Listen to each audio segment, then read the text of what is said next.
Hi, it's Nancy McCocken for And Living Karma Yoga. This is a program that brings you all that the yoga world has to offer you, from asana, which is posture, and posture is why most people get into yoga. It's about the physical practice and the physical body. But asana means seat, and so even though Lynn and I are standing here, it's a seat for our spirit, or a seat for our consciousness, if you will. So the asana practice works with the body to increase the pranic energy in the body and increase awareness, self-awareness, as well as awareness of the senses. I remember one yoga class I had, I was still living in Southern Ohio, and I went home and all of a sudden the smells of the food I was cooking were so intense, it just blew me away. So a good yoga practice increases our appreciation of sensory experience. That's the physical practice. In addition, we've got pranayama, which is the ability to direct the breath and to work with the energy on the breath. Mudras, which are hand position. Mantras, meditation. Clothing sometimes, travel, and so very, very much more to help you take your yoga off the mat, because that's where it belongs. It's not about being able to do a perfect handstand or a headstand or a perfect triangle or anything else, or standing perfectly. It's about how equanimous we can be and how much we can use the yoga that we practice, whatever form it is, the asana or the meditation or whatever, to become more centered and more kind and more equanimous and more compassionate to other people. It's the yoga off the mat that's important. So these techniques will help you take your yoga off the mat to live a life of more peace and joy and prosperity. It's a life that we all truly deserve, and it's a life that yoga tells us is the life that's possible and the life we're destined to live. My guest today is a really good friend of mine, Lynn Medow. Give a little bit Soul of a hug. sisters. Yeah. She is an experienced registered yoga teacher with Yoga Alliance at the 500-hour level. She's also a certified yoga therapist through the International Association of Yoga Therapy. She's a former dancer and a former puppeteer and camp director. She has, when she was finished with those parts of her career, she spent 22 years in the nonprofit world, guiding people with developmental disabilities to reach their full potential. And she's a real advocate for the underdog, if you will, and people without as much privilege or possibility as many of us here enjoy. Her yoga journey has been eclectic, and she draws from many traditions and disciplines. She credits Doug Keller of Do Yoga as the greatest influence in forming her yoga instruction and her yoga therapy. Lynn is the owner of Yoga by Design and the founder and president of Yoga by Design Foundation. This is a Michigan-based 501c3 tax-exempt organization that transforms lives through the healing practices of yoga, mindfulness, and meditation, empowering underserved individuals and populations to live to their highest potential. And just a little bit about what that means. Not everybody can afford yoga. It's considered to be, I don't want to say an elitist thing, but you have to have a little bit of discretionary income to afford to go to a yoga class or hire somebody. And yet, one of the most, or some of the populations who are perhaps most affected by it and can derive the most benefit can't afford it. Inner city kids, people in prisons, people with developmental disabilities. And so Lynn's foundation helps to pay teachers, raises money to help pay teachers to teach these populations. And it's a really wonderful, wonderful service that she does. Thank you. You're welcome.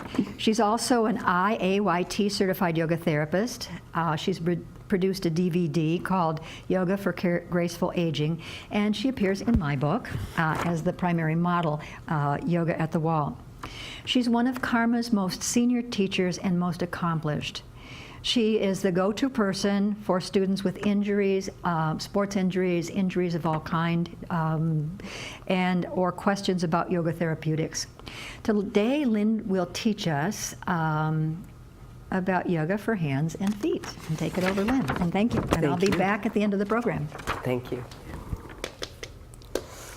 So you can take a comfortable seat. I am going to sit on this bolster. You can sit in a chair, or you can sit up on blocks, or maybe just blankets. It's always good to have your hips a little higher than your knees. It kind of frees up the channels of energy. And when you sit, you kind of move the flesh and the muscle back and away from your sit bones. In fact, I always joke that you know when yogis go out for dinner because they look around to see, is anybody looking? And then we move the junk out of our trunks. We're able to sit up on our sit bones, which enables us to have a longer, straighter spine. So take a moment and either find a soft gaze or close your eyes, whatever you're most comfortable with. Begin to draw your awareness from the outside world to the outer edges of your body. Just feel your body in space.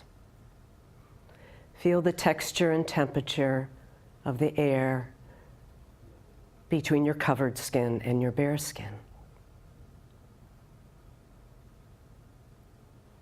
And then draw your attention further inward to your heart center and lungs. Notice how you're breathing. In yoga, we use a nasal breath for the most part, unless we're doing special pranayama or breathing practices. So begin to inhale and exhale through your nose. The breath is equal. Inhale equal to exhale. And take your time, doesn't have to be perfect.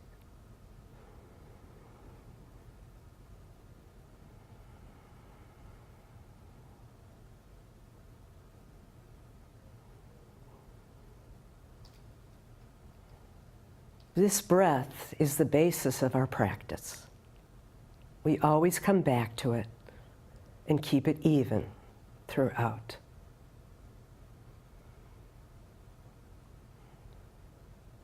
Set an intention for this practice of appreciation for your hands and feet and all that they do for you.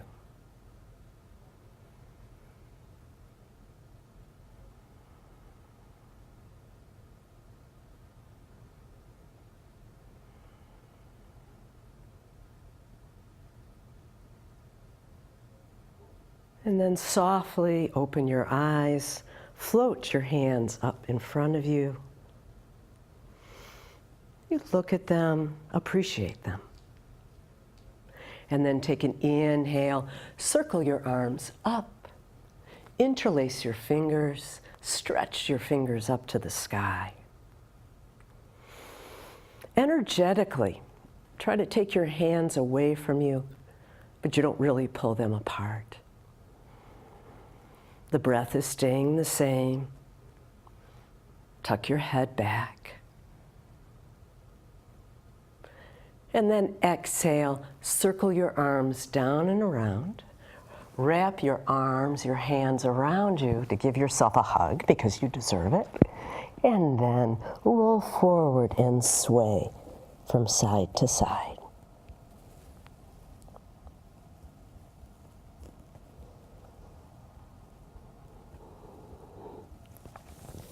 Inhale, circle your arms up once again. Exhale, bring your palms together in front of your heart. On the measure of your breath, you're going to slowly move to hands and knees. Place your props off to the side.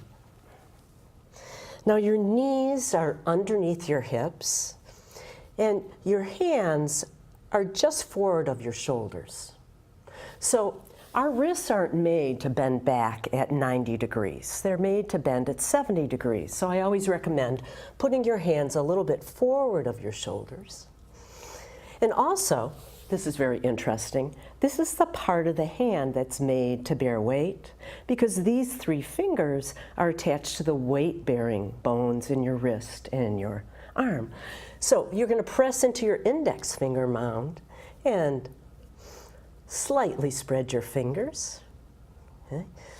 Keep your low belly gently engaged, and we'll warm up with some cat and cow. Take an inhale, tailbone up, belly down, heart lifts, and this is a cow because it's the heavy cow's udders. And then exhale, tailbone down, round your back like a Halloween cat.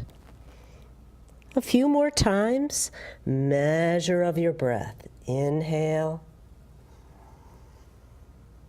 and exhale.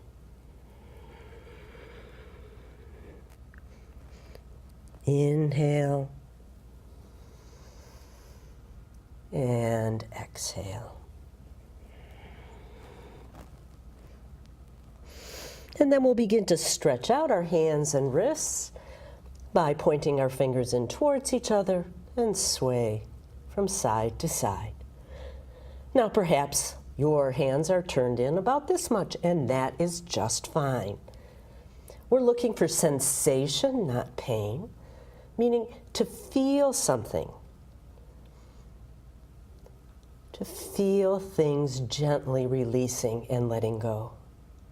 And then turn your hands forward and then out to the sides. And then, if you can, you turn them all the way back.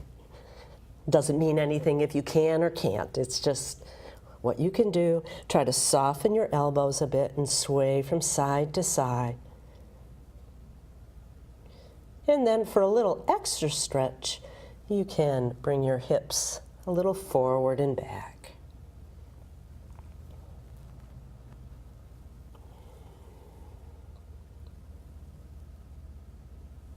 And then release your hands. Come to standing up on your knees and take gentle fists and roll your hands in one direction and then the other. Bring your palms together in front of your heart. Float your arms down, take an inhale, lift up. Exhale, bring your hips back to your heels. Slide your hands back forward once again. And pick up your right hand and put the back of your hand on your mat. Now, if this feels like it's too much, just bring your hand closer back towards your knee so there's a little less weight. And let me say this, if you have any rods or screws or plates in your hand, this isn't for you. You probably know anything that accommodations that you need to make for yourself. So you're going to put your hand down and gently make a fist. And release. Fist and release. So if this is something that feels acceptable to you and you feel you can do both hands at once, do so. If not, you do one hand at a time. You get a good stretch back of your hand, your wrist, your forearm. And then on the inhale, slowly release your hands, slide back, bring your arms up overhead, palms together. Make those gentle fists again.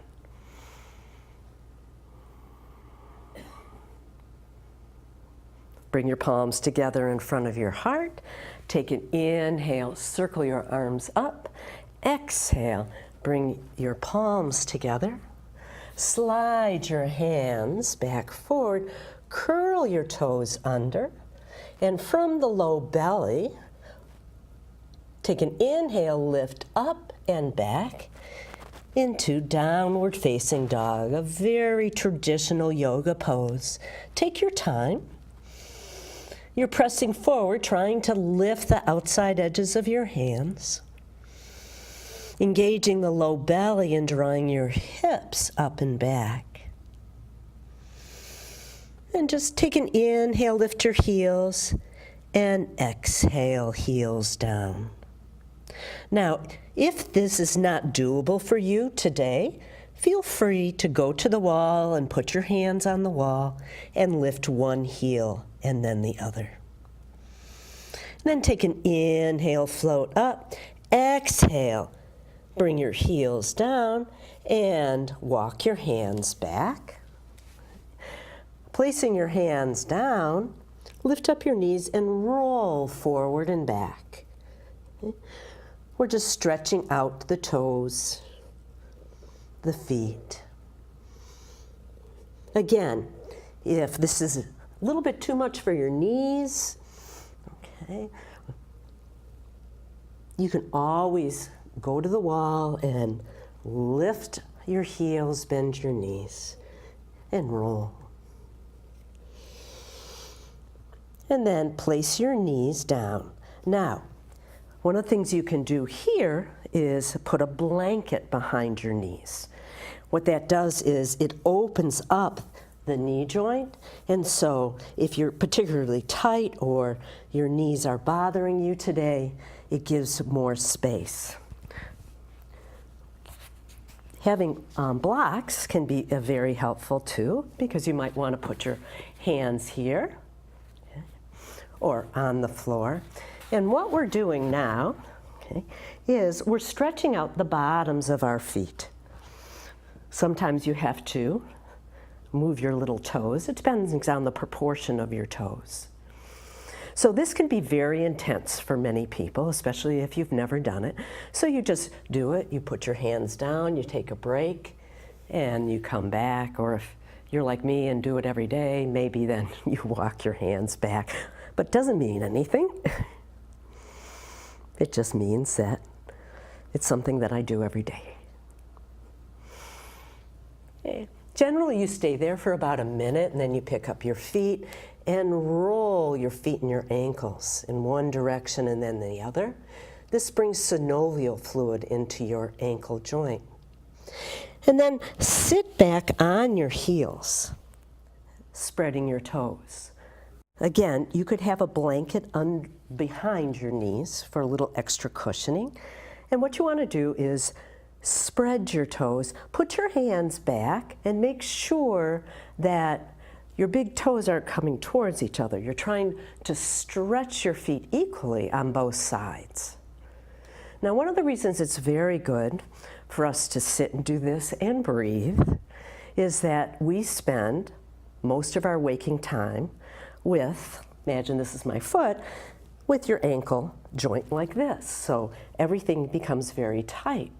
So for our balance, we want to keep the fronts of our ankles stretched out a bit so that if we're off balance, that our bodies are able to accommodate.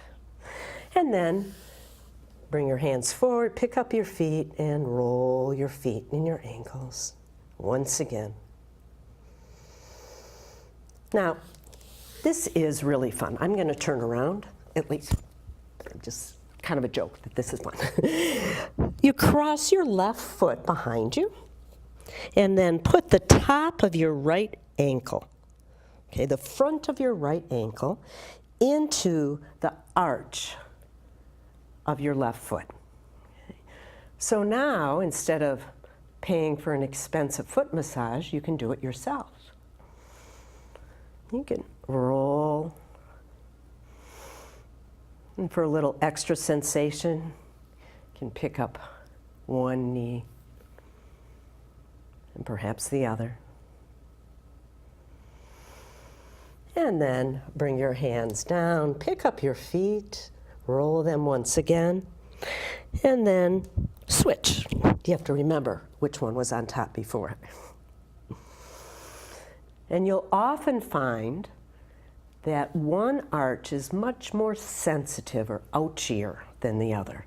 And in all the years I've been teaching, everybody has experienced the difference. It really depends on where you bear your weight.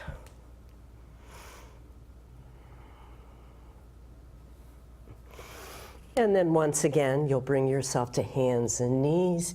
You'll pick up your feet and roll your feet and your ankles in one direction and then the other. Curl your toes under once again. Take an inhale. Lift up and back to downward facing dog. You can lift your heels, let your hips sway from side to side.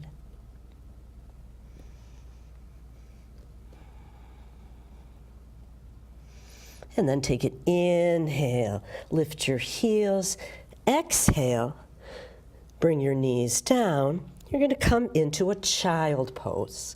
Big toes touching, your knees open wide. And again, a blanket behind your knees if you need a little bit more cushioning. As you slowly allow your forehead to come down to the earth, or if that doesn't work, feel free to have a blanket or a block underneath your forehead. And as you then reach your hands forward, come up onto your fingertips. This is a really nice stretch for your shoulders.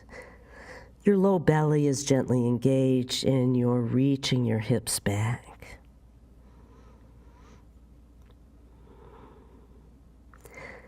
And then press your hands down and gently walk diagonally over to the right.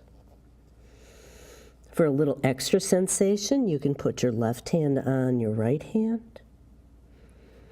The breath stays even, remains the same.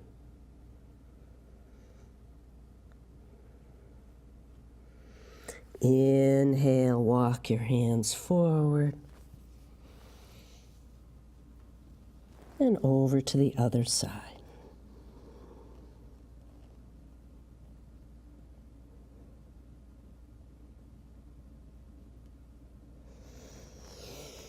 Inhale, walk your hands back forward. Draw up to hands and knees. Curl your toes under, walk your hands back, lift your knees. Bring your heels down to the earth, keeping your knees bent. Place your hands on your thighs. Now look down at those beautiful feet and appreciate them. Just like the hands, the part to bear weight is these two fingers and your thumb. It's the same thing for your feet. This part of the foot is made to bear weight as it goes to the weight-bearing bones in your ankles and then your lower legs.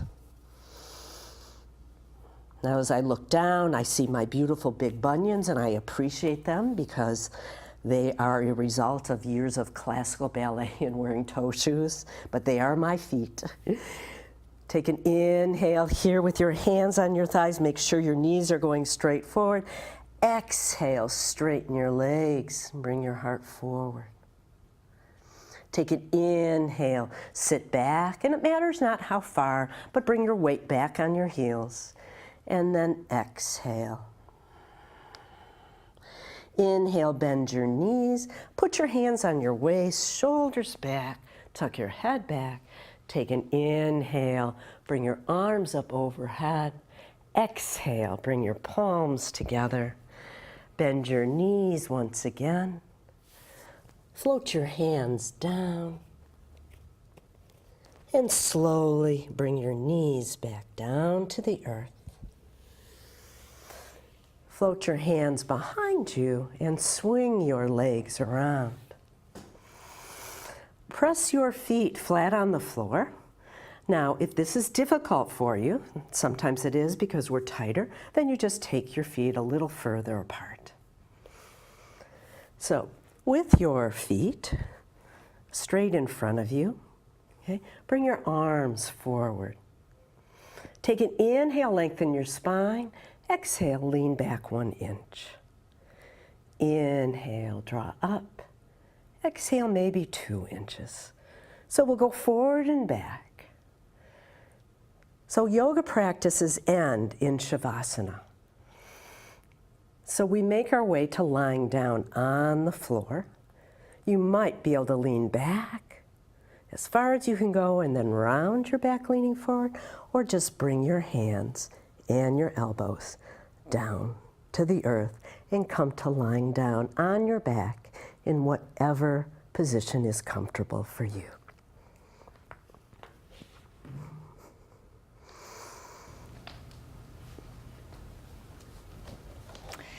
And Lynn, thank you very much.